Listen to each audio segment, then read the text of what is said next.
दीवार ऐसी दिखती है जैसे वहां एक विशालकाय ड्रैगन लेटा हो। यह भी एक निर्माण प्रक्रिया है जिसमें लाखों लोगों ने अपने प्राणों की आहुति दी। हमारे सामने खड़ी विशाल पर्वत श्रृंखलाएं दिखाई देने लगी। ये हमारे देश के पहाड़ों की तरह नहीं है। प्रकृति द्वारा निर्मित सुंदर दृश्य और करीब आते जा रहे थे। दूर दूर तक फैली हुई है दुनिया के आश्चर्यों में से एक महान दीवार, जो पहाड़ों के ऊपर छतरी की तरह फैली हुई है। प्राचीन चीनी जो दीवार निर्माण में कुशल थे। बी चौथी दीवार का निर्माण 8वीं और 5वीं शताब्दी के बीच शुरू हुआ। प्राचीन चीन के युद्धरत राज्यों जैसे किन, वेई, झाओ, क्यूई, हान, यान और झोंगशान ने अपने प्रांतों की रक्षा के लिए अपनी सीमाओं पर दीवारें बनानी शुरू कर दी। राजा झेंग, किन shi हुआंग, जिन्होंने आंतरिक युद्ध में सभी राज्यों को अपने अधीन कर लिया था, ने चीन के कई प्रांतों को एकीकृत किया और BC की स्थापना की। 221 में उन्होंने किन राजवंश की स्थापना की और पहले सम्राट बने। सम्राट, जो देश में एकीकृत सरकार स्थापित करना चाहता था, ने देश के उत्तर से आने वाले खानाबदोश दुश्मनों, विशेष रूप से मंगोलों के हमलों को रोकने के लिए राज्य की सीमाओं पर बनी कई दीवारों को गिराने और पुरानी दीवार के अलावा एक नई दीवार के निर्माण का आदेश दिया।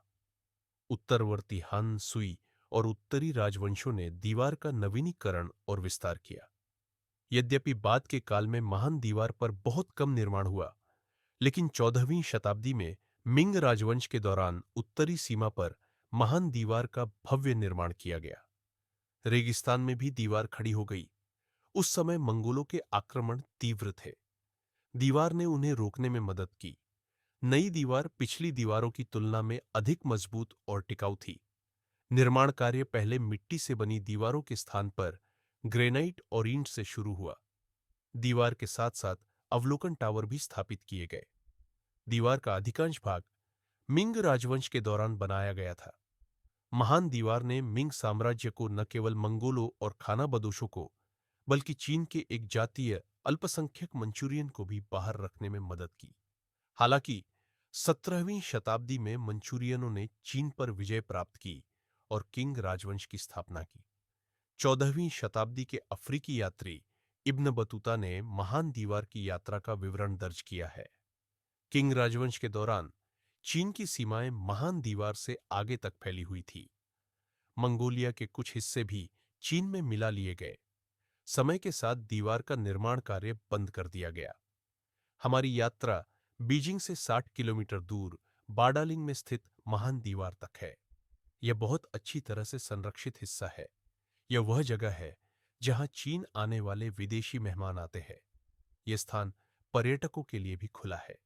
यह 20,000 किलोमीटर लंबी महान दीवार का एक बहुत ही खूबसूरत हिस्सा है। दीवार का बाडालिंग खंड 1505 में मिंग राजवंश के दौरान बनाया गया था। जैसे जैसे दीवार करीब आती गई, मैं उसका विशाल आकार देखकर आश्चर्यचकित होता गया। दीवार ऐसी दिखती है जैसे वहां एक विशालकाय ड्रैगन लेटा हो। यह भी एक निर्माण प्रक्रिया है जिसमें लाखों लोगों ने अपने प्राणों की आहुति दी।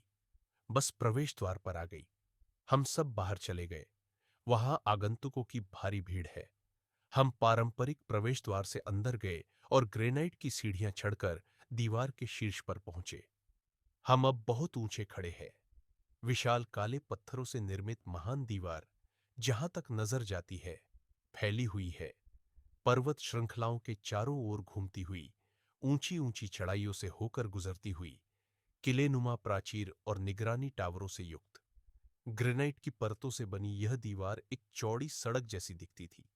दोनों ओर की उठी हुई दीवार में तीर चलाने के लिए सटीक जगह है। कुछ स्थानों पर तोपें कतार में खड़ी है। वह दृश्य अद्भुत था। मैं विशाल, सदियों पुराने ग्रेनाइट स्लैब पर खड़ा था, जिन पर मानव निर्माण का अविश्वसनीय इतिहास अंकित था। दीवार के उस पार आसमान में पहाड़ फैले हुए हैं, जो अंतहीन रूप से हरे हैं। बादल उन्हें दुलारते हुए गुजर जाते हैं। वह सुंदर दृश्य आंखों को आनंद देने वाला था। उन पहाड़ों के पार मंगोल साम्राज्य है, जिससे चीनी हमेशा डरते रहे हैं। मैंने दूर तक देखा। मैं दीवार के साथ साथ लगभग 1 किलोमीटर तक चला। मैं खड़ी चढ़ाई चढ़ने, ढलान से उतरने और नुकीली चट्टानों पर पैर रखने से थक गया था। थककर मैं दीवार से टिक गया। पसीने की बूंदें मेरे चेहरे से लुढ़क कर दीवार पर गिर गई। हल्की हवा में मुझे ठंड महसूस हुई। प्रसिद्ध कलाकार मरीना अब्रामोविक का ख्याल आया। सर्बिया में जन्मी मरीना अब्रामोविक एक विश्व प्रसिद्ध प्रदर्शन कलाकार है। प्रदर्शन कला के बारे में सब कुछ। अपने प्रदर्शनों के माध्यम से उन्होंने शरीर, विशेषकर महिला शरीर की कला के रूप में क्षमता का अन्वेषण किया। वह अपनी रचनाओं के माध्यम से पीड़ित और उत्पीड़ित महिला शरीर की राजनीति को शक्तिशाली ढंग से व्यक्त करती है।